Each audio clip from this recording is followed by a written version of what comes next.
We are Albanians. We've been calm and undiscovered since 1912. There are few tourists here, no big industries, and no McDonald's. Is it a curse? Or maybe even a blessing? Welcome to our peaceful and uncontaminated wilderness of 39,635 square kilometres. Rugged mountains are our towers. This is our shower. These are our swimming pools and our 5-star hotels. In the middle of spectacular national parks, this is our spirit. And this is our grandma's yummy food. Yes, it's definitely a blessing. And of course, we'd love you to be our guests. If you have an adventurous spirit, love to discover ancient culture bit by bit, and love finding yourself in the purest of natural settings, we want to welcome you. Switch off your need for order, leave the big city pace behind, and escape the endless tourist lines. Come and experience our countries of unique spaces, unexpected time travel, and diverse landscapes. Albania and Kosovo, because life is too short for boring holidays. Stay safe now and meet Albanians later.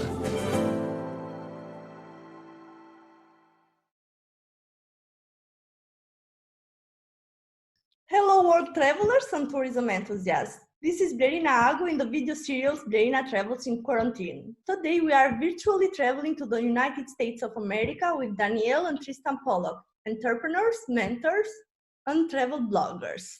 Hello, thank you for being my guests. How are you and where are you now? Hi, Blerina. Yeah, we are doing well. We're actually with our parents in Minnesota, the north of the United States.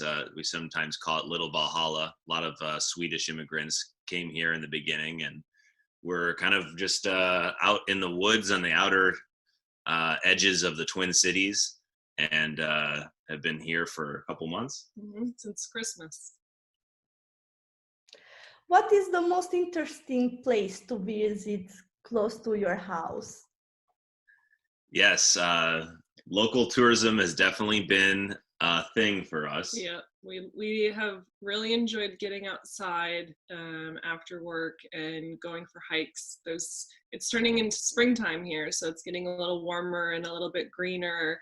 And Minnesota is the land of 10,000 lakes, so there are a lot of beautiful viewpoints and hiking trails around. A lot of water. There's right over to my left here is the Minnesota River Valley, and that's has a lot of really nice hikes. And Minnesota loves the outdoors. There's a place called the Boundary Waters up in the north that touches Canada, and so you basically canoe from lake to lake to lake. And also Minnesota is the start of the Mississippi. And the Mississippi is, one of the largest rivers, runs all the way from Minnesota down to New Orleans. And so we have a lot of water, and like to get out and wander around those areas. It looks like a paradise for outdoors. I'd love to be there in these moments. But where have you been in the last 2 years? Yeah, the last 2 years, before we just started working a few weeks ago, but before that we had taken a 2-year we call it a sabbatical. So it was kind of a sabbatical honeymoon, and we managed to visit 60 different countries in those 2 years. We hit basically every continent except for Antarctica. We spent a lot of time in Europe. We spent time in Asia, South America, we went to Australia. We kind of made it all around. We did a 3-month safari through Africa. So we have a lot of variety of places that we visited. So Tristan, what is We Did That? We Did That is our travel blog. We kind of started out the trip saying, hey, look, let's record this whole thing. We're going to buy a one-way ticket trip. We don't know how long it's going to last. Now we know it lasted a little bit over 2 years. And so we started on Instagram, and then we started also blogging on our website.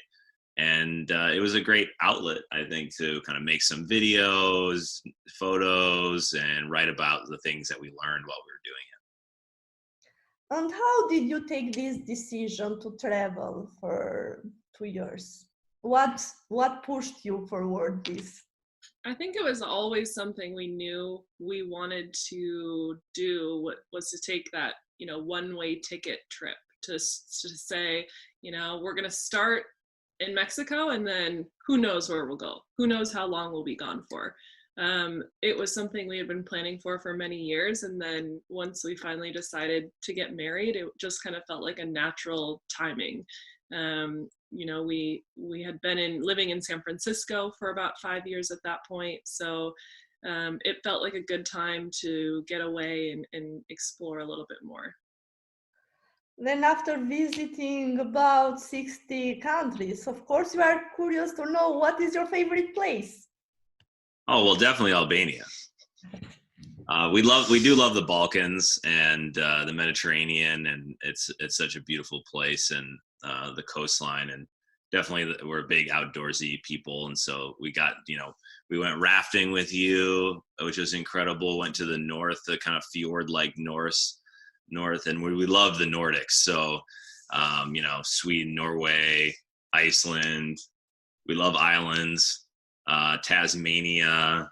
Yeah, Tasmania was incredible. Chile. We talk about Iceland a lot. Iceland has like the best of all of nature. It has, and everything is like enormous, right? Like you see a waterfall, but then you go to Iceland and the waterfall is like 1,000 times bigger. And volcanoes and hot springs. We're definitely hot springs fans. We love to like get in the warm water. Yeah. So and we went to the hot spring in kind of southern Albania too, and that was great. Danyelle, what is the most precious thing that you took away from your long traveling experience? What were we just talking about? I think the time, the uninhibited time between us. Spending that time together, I think usually for most people, your most productive time is, during the day, during the middle of the day, and you're at work during that time. And so for us being able to spend that time with one another and to be able to connect in that way and really give our undivided attention to each other really brought our relationship to a deeper level and made us feel really connected and really, really prepared for, whatever future is ahead of us, because we feel like now we're just like really in sync now. So it was a really special time to be able to kind of learn about one another and, not just come home at the end of the workday when you're exhausted and hang out, but actually have like really deep and meaningful conversations. Tristan, I know that you try not to be just tourists, but travelers. Has it been difficult to involve with all these different cultures? How have you dealt with that? Because I find it very challenging going to different countries, meeting different people, and exchange, but in the meantime, respect their cultures and traditions. Can you share any tips and tricks for all those who want to discover the world? I'm such a curious person that it comes very natural to me. I'm really interested in just how different people live and how they do things and how they think. I think that in the essence of everyone, we're humans, and a lot of things are actually very similar, and we have similar things. And maybe there was just a little bit different. We had a little bit different of a life growing up, and our different surroundings. But we want a lot of the same things. We want to be included. We want to be a part of society. We want to be a part of a group. We want to be a contributing member of society in that way. And I think, that can change based on the laws, the regulations, the leadership in different countries. But regardless of even governments, it's people are people. And I think pretty much, that's what we saw as we traveled, is that people were, they were always really welcoming and really supportive of us. And even if we were different in different ways, we just get excited about learning about those sorts of things too. So I would say the tip is stay curious. Just always be curious in like your relationship, curious in, even, let's say you have a misunderstanding with someone. The more curious you are, then the more you come at that in a place of trying to find understanding versus being set in like the ways that you are already in. And that can sometimes put a block on you. So the curiosity in life is really, really important when you travel to different cultures, different places, and in your relationships in every day. Danyelle, which was the most unexpected situation you've passed during traveling? I think it wasn't unexpected, but the most different situation we were in, we spent 2 months in Saudi Arabia. And so I had to wear the abaya every day, which was like a black robe, loose fitting. But I guess unexpected was actually how how modern it was becoming in Saudi Arabia. I didn't have to cover my hair or my face. People were super welcoming. We were really surprised to see how many like American fast food chains were in Saudi. They loved cheeseburgers. Like if you could say what's like the National food, typical food, yeah, it's cheeseburgers everywhere. So we're surprised to see places like Olive Garden and Red Lobster everywhere you went, and it really wasn't a walk. We stayed in Riyadh for the most part. It wasn't a walkable city, so it was a lot of driving. But everyone was really kind to us. We weren't really sure what to expect. You hear a lot of things in the news that maybe make you nervous or make you feel like you don't know if you'll be welcomed, and we were welcomed with open arms. We always felt safe, and it was one of our most fascinating experiences because it was so far out of our realm of how we grew up, and so we're really thankful that we got to have that experience. Tristan is an American entrepreneur and investor named to the Forbes 30 Under 30. What advice would you like to share with young people who have an idea and they don't know how and where to start? I would say don't overwhelm yourself early on. Every big company idea that's developed, it takes time, and it was developed step by step. So, what might be a Amazon or a Facebook or a Apple right today, that started with a couple people that were excited about something, working together in a garage or a home or an apartment. And it started probably talking about it, and then it started about talking to people in the industry about it, and then it started with like a landing page or an MVP website, and so everything takes time to build up to where you want it to go. And so don't overwhelm yourself in the beginning. Take those little steps to figure out if this is something that you really care about and something that people want, and be flexible and go in the way that you feel is most interesting for you. I think understanding a deeper desire of you as an entrepreneur and your entrepreneurial spirit is really important, because maybe you really care about X, and then you start doing Y, and then you go down the Y path and you're like, I'm not really like as excited as I feel like I should be. But maybe you have to back up and go to that higher vision of, well, actually what I really want to do is save the environment. And I want to do it in a way that's very like tech related, with an entrepreneurial spirit. But if you don't take the time to think about that, I think sometimes people just get into the weeds and start doing it. So it's good to always reflect, journal, look back on what you've been doing, and making sure that is related to a higher purpose that you actually want to serve to yourself or to the world. Danyelle, together with Tristan, you have supported entrepreneurs in over 50 countries, including me in Albania and other Balkan countries. What can you tell about startup ecosystem in our region? What can we do to improve it? I think the main thing to make sure that you're doing as an entrepreneur in a country that, maybe isn't Silicon Valley, right? Everyone looks to Silicon Valley as, this is the land of opportunity and this is where everything happens. But really, if you create your own community and you stay connected with one another and you support each other, anything can happen. I think the possibilities are endless when you really have this this ecosystem, no matter how big or small it is, that really is cheering for one another and lending your talents to each other.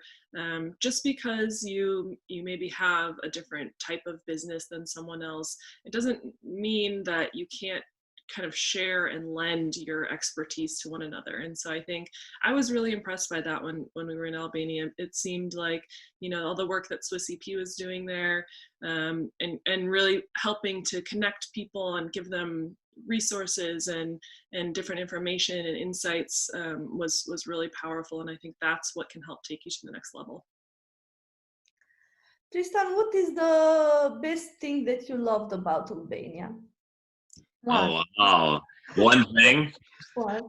Molajio. Yes. The food, I think the traditional and like the farm to table food was really awesome. We loved it. Oda, we love going to a lot of these places. And a lot of them really stood out in our mind at the end of the trip. Like we still talk about certain, small family owned places that we went and we were really impressed by. And, yeah, we loved it. It was delicious. Danyelle, how would you describe Albania to a person who doesn't know our country, doesn't have information at all? I think it is a hidden gem. Honestly, like Tristan was saying, the food was incredible. We've eaten food across the world, and we even wrote a blog about our top favorite restaurants in Albania. Like that's how much it stood out to us. Also, like the natural beauty. We drove along the coastline. We went to was it Vlora? Vlora. That was beautiful. We went kayaking. We drove all around the country, and really it surprised us. It surprised us how much there was to offer. As I'm sure you spend a lot of time outside, right? So it's really a place that I think a lot more people are going to be discovering in the next decade. And my advice would be get out there, soon before the tourists find how amazing it is. Tristan, we have recently developed a video campaign, Stay Safe Now and Meet Albanians Later, and we would like to have a comment from you on it. Oh, sure, yeah. What do you think? And what other entrepreneurs should do right now to manage this crisis in tourism? They are all suffering big damages, cancellations every day, borders that are closed. Can you share 3 tips? What should they do in this moment? Yeah, it is a tough time for a lot of businesses and a lot of people, and especially in tourism.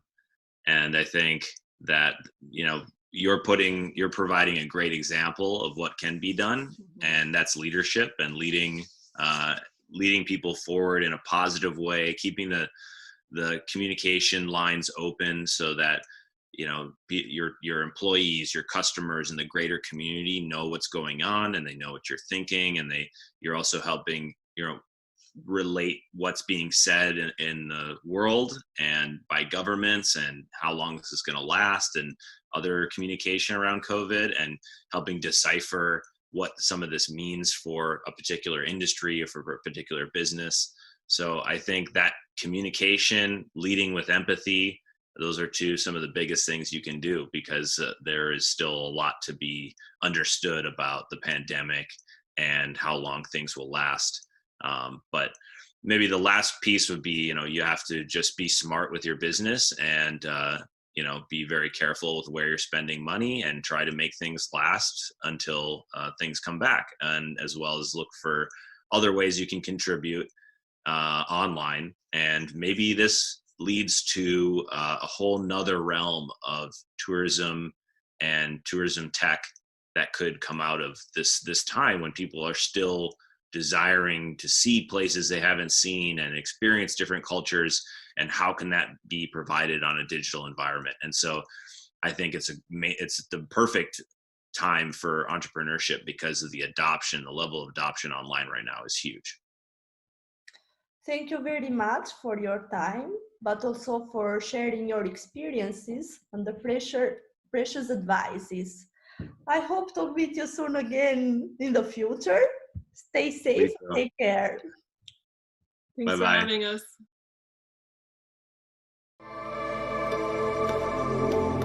We are Albanians. We've been calm and undiscovered since 1912. There are few tourists here, no big industries, and no McDonald's. Is it a curse? Or maybe even a blessing? Welcome to our peaceful and uncontaminated wilderness of 39,635 square kilometres. Rugged mountains are our towers. This is our shower. These are our swimming pools and our 5-star hotels. In the middle of spectacular national parks, this is our spirit. And this is our grandma's yummy food.